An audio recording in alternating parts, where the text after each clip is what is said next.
చిలకలూరిపేటలో మాజీ మంత్రి విడుదల రజనీ ఆధ్వర్యంలో బాబు షూరిటీ మోసం గ్యారంటీ కార్యక్రమం పాల్గొన్న వైఎస్ఆర్ కాంగ్రెస్ పార్టీ నాయకులు గోపిరెడ్డి శ్రీనివాస్ రెడ్డి, బొల్ల బ్రహ్మనాయుడు, విడుదల రజనీ, గౌతమ్ రెడ్డి, నాగార్జున యాదవ్. వినుకొండలో తెలుగుదేశం నాయకుల చేతిలో అత్యంత దారుణంగా గురైన రషీద్ మర్డర్ జరిగి ఏడాదైన సందర్భంగా 2 నిమిషాల పాటు మౌనం వహించి సంతాపం తెలిపిన వైఎస్ఆర్ కాంగ్రెస్ పార్టీ నాయకులు, కార్యకర్తలు. విడుదల రజనీ కామెంట్స్ చేశారు. చంద్రబాబు నాయుడు ఏడాది పాలన అంతా మోసాలు, అక్రమాలు, అన్యాయాలు, తప్పుడు కేసులు, నాయకుల్ని వైసీపీ జైలుకు పంపడంతోనే కొనసాగింది. ఎన్నో హామీలు ఇచ్చి వాటిని అమలు చేయకుండా ఆంధ్రప్రదేశ్ ప్రజల్ని నిలువునా మోసం చేసిన వ్యక్తి చంద్రబాబు నాయుడు. చిలకలూరిపేటలో వైఎస్ఆర్ కాంగ్రెస్ పార్టీ నాయకులు, కార్యకర్తలతో పాటు చివరకు నాపైన, నా కుటుంబం సభ్యులపైన అక్రమ కేసులు పెట్టి వేధించారు. మేము అధికారంలోకి రాగానే ప్రతిదానికి సమాధానం చెప్తాము అని అన్నారు. తెలుగుదేశం ప్రభుత్వం చేస్తున్న అరాచకాలను, అక్రమాలను అందరం కలిసి ధీటుగా ఎదుర్కొందాం. బొల్ల బ్రహ్మనాయుడు అన్నారు. వినుకొండలో తెలుగుదేశం నాయకులు అత్యంత దారుణంగా రషీద్ను హత్య చేసి ఇవాళకి ఏడాదైంది. రషీద్ హత్య ఈ ప్రభుత్వం చేసిన రక్త చరిత్రకు నిదర్శనమన్నారు. ఏడాది నుండి రాష్ట్రాన్ని దోచుకు తింటున్నారు. ఈ రాష్ట్రానికి వైఎస్ జగన్మోహన్ రెడ్డి నాయకత్వం అవసరం. ప్రజలంతా వైఎస్ఆర్ కాంగ్రెస్ పార్టీని ఎన్నికల్లో గెలిపించుకోనందుకు బాధపడుతున్నారు అని అన్నారు. చెప్తున్నారు నాకు పోవట్లేదంటే ఎవరు కూడా ఏదో కొంతమంది ఆయన కళ్ళలో పడ్డానికి ఏదో మాట్లాడుతూ పదవో వచ్చే పని ఏదని చూపిస్తారని చెప్పి ఇది తప్పితే ఇంటా ఉన్నాం. మరి చూద్దాం. ఇవన్నీ మేము అనుకుంటున్నాయి కాదు ఎమ్మెల్యే గారు, ఇవన్నీ జనంలోంచి మేము వింటున్నాయి. మీరు చేస్తున్న పనులు కళ్ళకు కొట్టొచ్చినట్టుగా వ్యాపారస్తులని, రియల్ ఎస్టేట్ వాళ్ళని, ప్రతి ఒక్కరిని మీరు ఏ విధంగా వేధిస్తున్నారో అన్నీ అన్నీ అన్నీ ఖచ్చితంగా ఇవన్నీ టైం వచ్చినప్పుడు ఇవన్నీ మీకే, మీరు ఏం చేశారని మీరు చక్కగా రియలైజ్ చేసుకునే రోజు ప్రశాంతంగా మీకు తెస్తాయి. మేమేదో మిమ్మల్ని అనాలనో అదేం కాదు, కానీ జనమే మాట్లాడుకుంటున్నారు కాబట్టి జనం సమస్యలు మీరు పట్టించుకుంటే కదా. ఎందుకంటే దీని మీద బిజీగా ఉన్నారు, ఇటు మీద బిజీగా ఉన్నారు. ఇల్లంట సుపరిపాలన అంటది. నేను చెప్తా ఉన్నా, ఈ కూటమి ప్రభుత్వం వచ్చాక చూస్తా ఉన్నాం. ఈ కూటమి ప్రభుత్వం వచ్చాక దీన్ని సుపరిపాలన అనరు, దీన్ని సుపారీ పాలన అంటారు. రెడ్ బుక్ పాలన.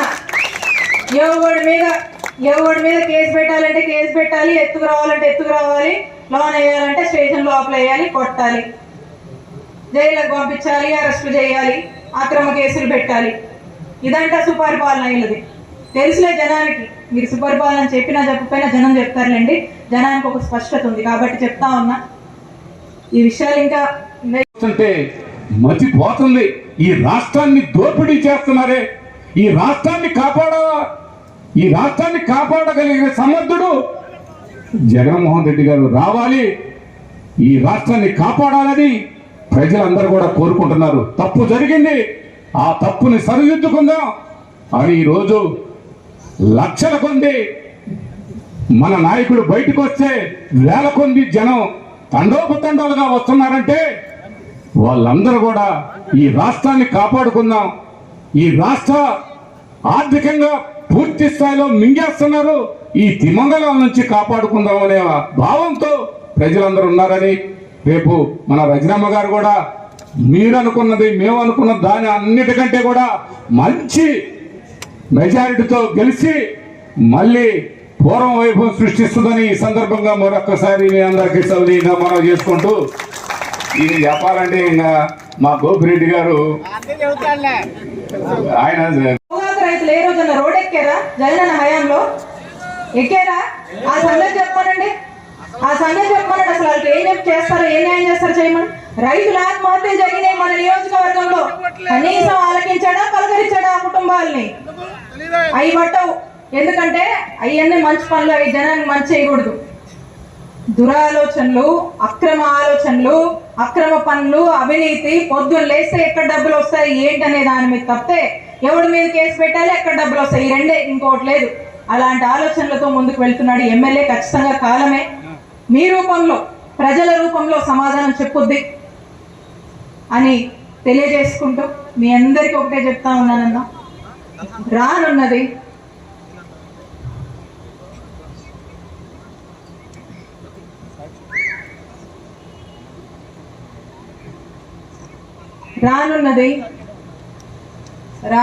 జగనన్న ప్రభుత్వం. ఒక్క మాట నేను స్పష్టం చేయాలనుకుంటున్నాను.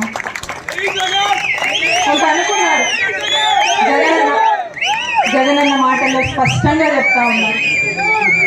రేపు నేను జగనన్న మాటల్లో స్పష్టంగా చెప్తా ఉన్నారు, రేపు నేను అధికారంలోకి వస్తే, రేపు జగనన్న అధికారంలోకి వస్తే, రేపు వైఎస్ఆర్ కాంగ్రెస్ పార్టీలోకి వస్తే,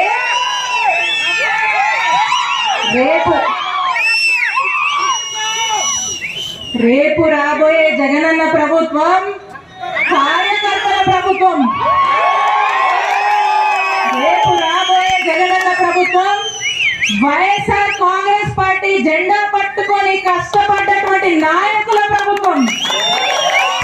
రేపు రానున్న ప్రభుత్వంలో వైఎస్ఆర్ కాంగ్రెస్ పార్టీ నాయకులు కార్యకర్తలచే ప్రజలకు మంచి చేసే ప్రభుత్వం రేపు రానున్న జగనన్న ప్రభుత్వం. ఎంతో మంది మహిళలు ఎదురు చూస్తున్నారు. సమయం వచ్చినప్పుడు ఈ కూటమి ప్రభుత్వానికి బుద్ధి చెప్పడానికి ప్రజలు సిద్ధంగా ఉన్నారు. వీళ్ళ పాపాలు, వీళ్ళ అవినీతి, వీళ్ళ అక్రమాలు, వీళ్ళ వేధింపులు పండే రోజులు తొందరలోనే వస్తాయని తెలియజేసుకుంటూ ఒక్క చిన్న మాట, కాస్త ఐ ఇన్ఫెక్షన్ వచ్చింది నాకు. ఈ ఐ ఇన్ఫెక్షన్ వచ్చేసరికి దాంతోపాటు వైరల్ ఫీవర్ వచ్చింది. మరి ఐస్కి ఇన్ఫెక్షన్ వచ్చేసరికి కాస్త ఇది ఒకరి నుంచి ఒకరికి వస్తుంది.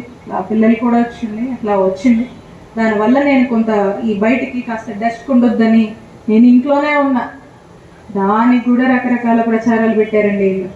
దానికి కూడా ఐ ఇన్ఫెక్షన్ వచ్చినా, జ్వరం వచ్చినా కూడా ప్రచారాలే. అట్లా ఉన్నారు.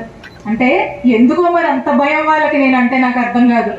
నేనన్నా భయం, ఈడ వైఎస్ఆర్ కాంగ్రెస్ పార్టీ సభ పెట్టుకుంటే భయం, ర్యాలీ పెట్టుకుంటే భయం, ఎంఆర్ఓ ఆఫీస్ లో రిప్రజెంటేషన్ ఇస్తే భయం, ప్రజలేమో బయటకు వచ్చినా భయం, కారులో ఈ నియోజకవర్గంలో తిరిగినా భయమే.